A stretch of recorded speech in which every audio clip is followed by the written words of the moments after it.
Muli po, isang pinagpalang araw na naman po sa inyo lahat. Sa oras pong ito, patuloy po akong taos-pusong nagpapasalamat sa ating dakilang Diyos na banal na patuloy pong nagbibigay sa akin ng privilege opportunity na patuloy pong makapagbahagi sa inyo na kanyang mga mensahe, salita na patuloy pong magiging patnubay, gabay natin sa ating mga buhay. Mensahe, salita po ng ating Panginoon na patuloy pong magbibigay po ng sapat na pangunawa ayon sa kanyang kalooban at mensahe, salita po ng ating Panginoon na patuloy pong magbibigay ng katatagan sa ating pananalig at pananampalataya sa Kanya. Muli po sa pangunguna ng Banal na Espiritu at sa ngalan po ng ating Panginoon Hesus, nais kong muling magbahagi po sa inyo ng kanyang mensaheng entitled The Source of True Transformation o ang pinagmumulan ng tunay na pagbabago.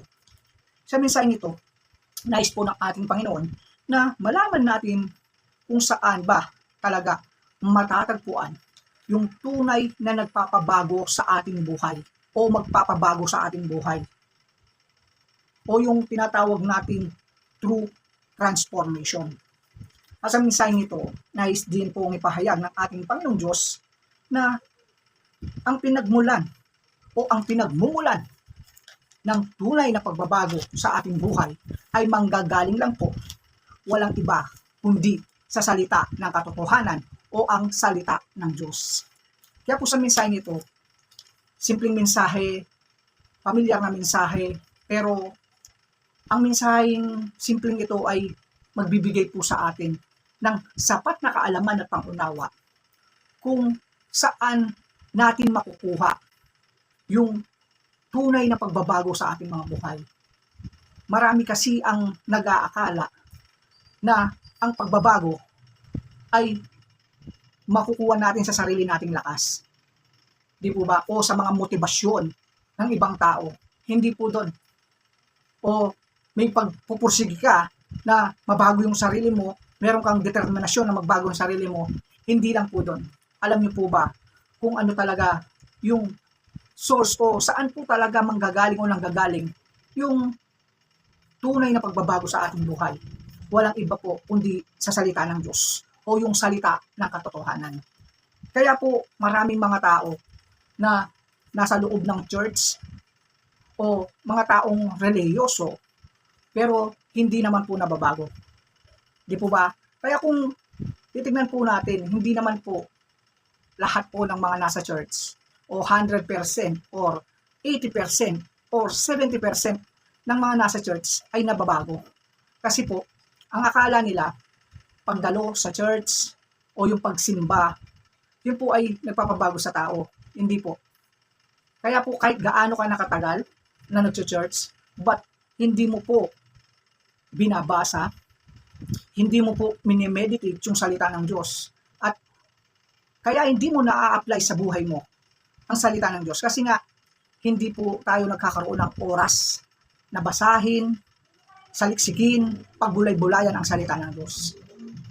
Ito pong ang tunay na pinagmumulan o pagmumulan ng tunay na pagbabago sa ating buhay, ang salita ng Diyos. Bakit po? Ano po ang nasusulat sa Book of Hebrew, chapter 4, verse 12? Kung gaano kahalaga, nabigyan natin ng halaga ang salita ng Diyos. Kung gusto po natin na mabago ng lubusan ang ating mga buhay. Book of Hebrew, chapter 14, verse 12, ang salita ng Diyos ay buhay at mabisa, mas matalas kaysa alinmang tabak na sa magkabilay may talim. Ito'y tumatagos maging sa kaibuturan ng kaluluwa at espiritu, ng mga kasukasuan at buto, at nakakaalam ng mga iniisip at binabalak ng puso. Tingnan niyo po yung salita ng Diyos. Ang sabi, nalalaman po, the more po binabasa natin yung salita ng Diyos, the more po nare-rebuild yung pagkatao natin, yung sarili natin. Kumbaga, the more po natin binabasa yung salita ng Diyos, para po nating nakikita ang ating mga sarili. At doon po natin makikita kung yung mga ginagawa ba natin ay tama sa mata ng Diyos. Kasi marami po tayong mga ginagawa na ang akala natin ay nakakalugod o kalooban ng Diyos. Di po ba? Kaya akala natin yung pag-church lang ay yun na ang makapagpabago sa atin. Di po ba? O yung pagiging mabuting tao, yun ang makapagbabago ng lubusan sa ating buhay. magka-transform sa atin talaga. Hindi po. Kaya po, napakahalaga ng salita ng Diyos. Ito po ang magpapabago sa atin ng lubusan, ng totoo, ang salita po ng katotohanan. Kaya po, paano po tayo lubusang mababago ng salita ng Diyos? Siyempre, una sa lahat, kailangan po nating basahin ang salita. Kailangan po tayong makarinig ng mga salita ng Diyos. Hindi lang po mag-attend tayo sa church na parang in traditional way lang, na pagpasok mo, hintayin mo lang na matapos yung oras.